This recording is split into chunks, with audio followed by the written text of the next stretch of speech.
Morning students. Unit number 1 हमारा complete हो चुका है।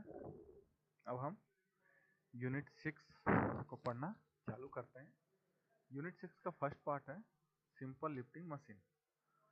सिंपल लिफ्टिंग मशीन का हिंदी मीनिंग होता है सरल उत्थापक मशीनें जो लिफ्ट करने के काम आती हैं, उठाने के काम आती हैं, उन्हें हम कहते हैं सिंपल लिफ्टिंग मशीन। ठीक है, देखिए कुछ टर्म्स है जिन्हें हम समझ लेते हैं। जैसे सबसे पहले है लोड, रेजिस्टेंस या भार। ठीक है, a simple lifting machine is used to lift weight. The load lifted और the resistance overcome is denoted by W and has the unit of force. Okay, इसका मीनिंग ये है कि a simple lifting machine is used to lift weight. ठीक है, एक simple lifting machine जो होता है वो वेट उठाने के काम आता है। द लोड लिफ्टेड और द रेजिस्टेंस ओवरकम, भार उठाते समय या फिर उस भार को उठाने के समय में जो रेजिस्टेंस जनरेट होती है उसको ओवरकम करने के लिए एक डिनोशन यूज करते हैं अपन, जिसको कहते हैं W वेट, है ना। मतलब कितना लोड वो उठा रहा है या रेजिस्टेंस वो कितना उठा रहा है, ओवरकम कर रहा है। तो उस वेट को हम लोग डिनोट करते हैं किससे, W से। And has the unit of force, और इसका सेम यूनिट होता है जैसा कि फोर्स का यूनिट होता है। फोर्स का यूनिट न्यूटन होता है, तो इसका भी यूनिट क्या है, न्यूटन। ठीक है, मशीन द्वारा उठाई गई मात्रा के वजन को हम भार कहते हैं। इफर्ट आयास P, किसी मशीन द्वारा लोड को लिफ्ट करने के लिए या कोई वर्क करने के लिए लगाए गए फोर्स को हम इफर्ट कहते हैं। ओके, मतलब जो लोड है उसको लिफ्ट करने के लिए जो वर्क करना पड़ेगा हमें जो फोर्स लगाना पड़ेगा हमें, उन्हें हम इफर्ट कहते हैं। मैकेनिकल एडवांटेज अब देखते हैं। नेक्स्ट टॉपिक है मैकेनिकल एडवांटेज। मैकेनिकल एडवांटेज क्या है? मैकेनिकल एडवांटेज है लोड अपॉन इफर्ट। ठीक है, तो इफर्ट और लोड दोनों के यूनिट सेम होते हैं, इसलिए इसका कोई भी यूनिट नहीं है, W/P। ओके, नेक्स्ट है वेलोसिटी रेशियो, वेग अनुपात। वेलोसिटी रेशियो क्या होता है? वेलोसिटी रेशियो जो है वो होता है distance moved bye effort divided by distance moved by load. Effort में कितना डिस्टेंस तय किया गया, लोड में कितना डिस्टेंस तय किया गया। तो इसको small D by capital D by small D से डिनोट करते हैं और इसका कोई यूनिट नहीं होता है। इफिशियंसी, दक्षता। इफिशियंसी जो होती है किसी भी फार्मूले में, इफिशियंसी का जो बेसिक फार्मूला होता है वो होता है output by input. Okay, output by input. Efficiency is equal to output. देखा जाए तो जो हमारा वर्क है इनटू डिस्टेंस, लोड को जितना डिस्टेंस देना पड़ा, इसके अलावा जो हमारा एफर्ट और distance moved by the effort, इन दोनों का इनटू है W/P बाई D/D। आप जब आप करेंगे तो W/P जो होता है ये हम पढ़ चुके हैं, मैकेनिकल एडवांटेज होता है। ठीक है, और D/D जो है वो हम पढ़ चुके हैं, वेलोसिटी रेशियो होता है। तो MA/VR, mechanical advantage by velocity ratio. ठीक है, तो ये रिलेशन होता है तीनों में, mechanical advantage, velocity ratio, load और इफर्ट में। नेक्स्ट देखते हैं लॉ ऑफ मशीन। मशीन का नियम क्या है? किसी सिंपल मशीन के लिए अगर लोड W तथा इफर्ट P के बीच ग्राफ प्लॉट करने पर इन दोनों के बीच एक रिलेशन पता चलता है, जिसे लॉ ऑफ मशीन कहते हैं। एक सिंपल मशीन के लिए लोड और इफर्ट के बीच जब भी हम कोई ग्राफ प्लॉट करते हैं तो इस ग्राफ के माध्यम से हमें पता चलता है कि इन दोनों के बीच में एक रिलेशन है, जिसे हम लॉ ऑफ मशीन कहते हैं। देखिए एक सिंपल सा ग्राफ है। ठीक है, यहाँ पर इफर्ट है ऊपर की तरफ, लोड है राइट साइड की तरफ। ठीक है, तो पॉइंट A, पॉइंट B और ये ग्राफ है। जैसे जैसे लोड बढ़ रहा है वैसे वैसे इफर्ट भी बढ़ रहा है। ओके, ठीक है, तो ये डिस्टेंस माना हमने C। अब देखते हैं यहाँ पर, तो लॉ ऑफ मशीन जो है वो हमको बोलता है कि ये इक्वेशन लॉ ऑफ मशीन के लिए फॉलो होता है। P is equal to mu W plus C। Mu क्या है? म्यू जो है वो है slope of line. A B क्या है, ए बी जो है वो ये del P by del W का रेशियो है, ठीक है। म्यू को हम लोग क्या कहते हैं, म्यू को हम लोग कहते हैं घर्षण गुणांक, ओके, या हिंदी में से कहते हैं, इंग्लिश में से कहते हैं कोफिशिएंट ऑफ फ्रिक्शन, ओके। फिर सी जो है यहाँ पर, सी जो है वो इंटरसेप्ट ऑन पी एक्सिस है, पी एक्सिस का इंटरसेप्ट पॉइंट है सी, और इस सी को हम बोलते हैं मशीन फ्रिक्शन या मशीन घर्षण। फिर है रिवर्सिबिलिटी ऑफ लिफ्टिंग मशीन, यंत्र की उत्क्रमणीयता क्या होती है ये समझते हैं, ठीक है। रिवर्सिबिलिटी, रिवर्स हो सकती है जो मशीनें, उन्हें उनके लिए रिवर्सिबिलिटी टर्म्स आता है, समझते हैं हम।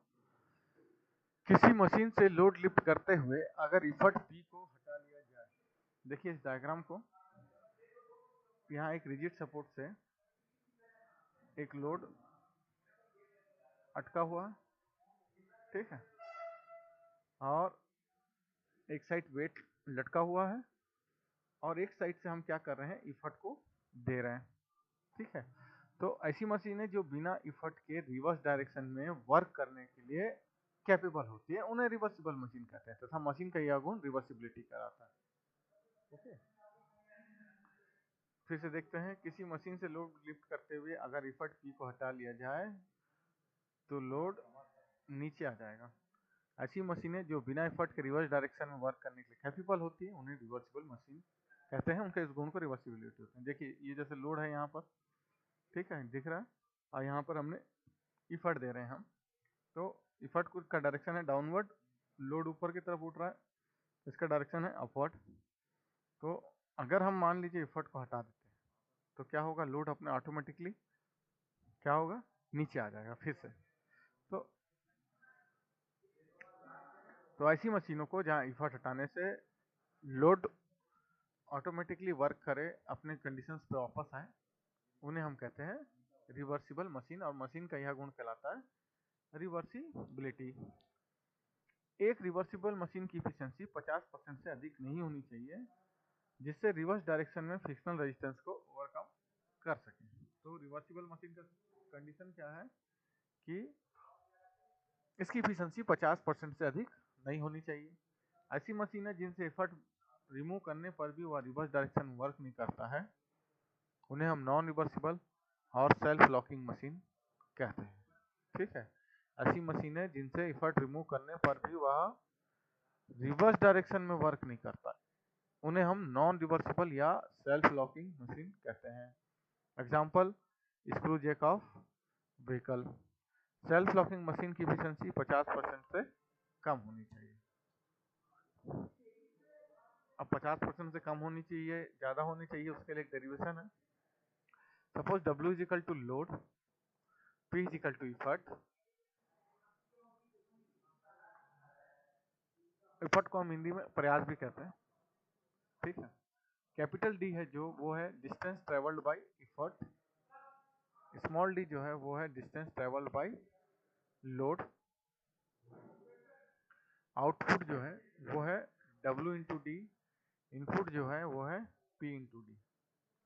फ्रिक्शन लॉस क्या है, फ्रिक्शन लॉस जो है वो है इनपुट माइनस आउटपुट। इनपुट है P into D minus output है W into D. For reversibility machine should overcome frictional resistance. Reversibility के लिए क्या होना चाहिए, machine should overcome frictional resistance, जो फ्रिक्शनल रेजिस्टेंस होता है इसको ओवरकम करना चाहिए मशीन को, वरना वो रिवर्स नहीं आएगा, ठीक है। ओवरकम का मतलब होता है उससे पार जाना चाहिए। Output is greater then frictional loss होना चाहिए, ठीक है। तो W into d is greater then frictional loss P into D minus W into D होता है, ठीक है।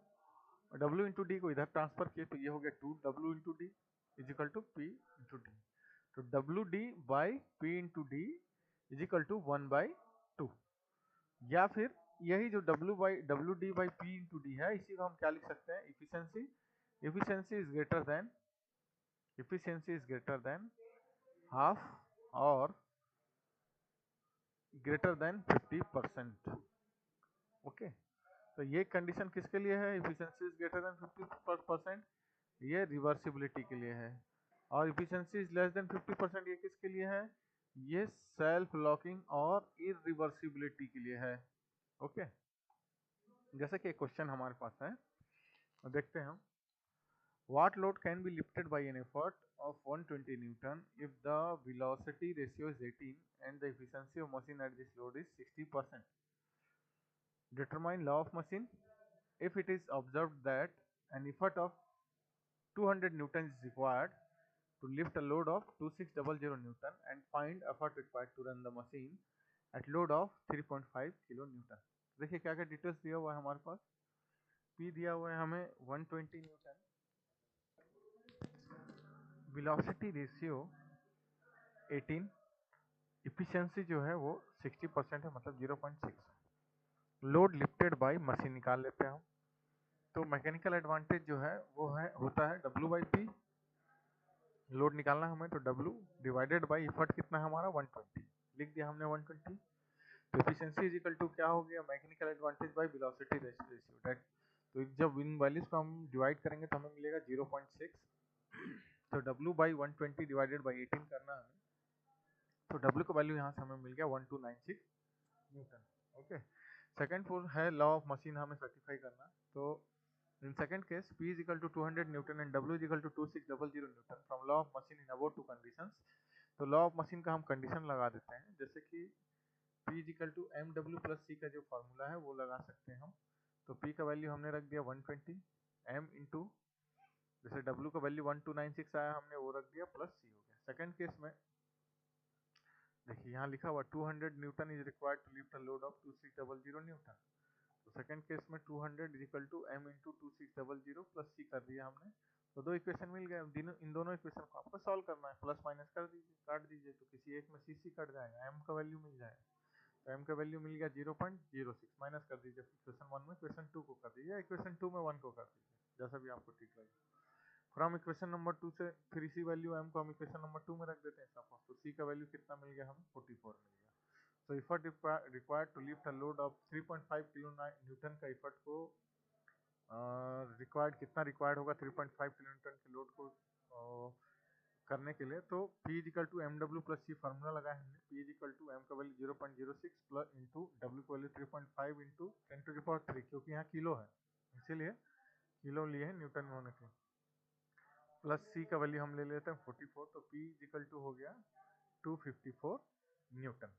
ओके, तो आज के क्लास में हमने सिंपल लिफ्टिंग मशीन में लोड पढ़ा, हमने इफर्ट पढ़ा, mechanical advantage, velocity ratio, efficiency, law of machine भी हमने पढ़ा जो कि है P is equal to MW plus C, MUW plus C। फिर हमने रिवर्सिबिलिटी ऑफ लिफ्टिंग मशीन्स देखा है ना। उसके अलावा हमने ये न्यूमेरिकल भी एक किया हुआ है और इसका ये डेरिवेशन भी देखा हमने। 50% से ज़्यादा होना चाहिए रिवर्सिबिलिटी के लिए, और कम के लिए अगर कम होगा ये एफिशिएंसी तो वो होता है सेल्फ लॉकिंग या इरिवर्सिबिलिटी कंडीशन से होता है।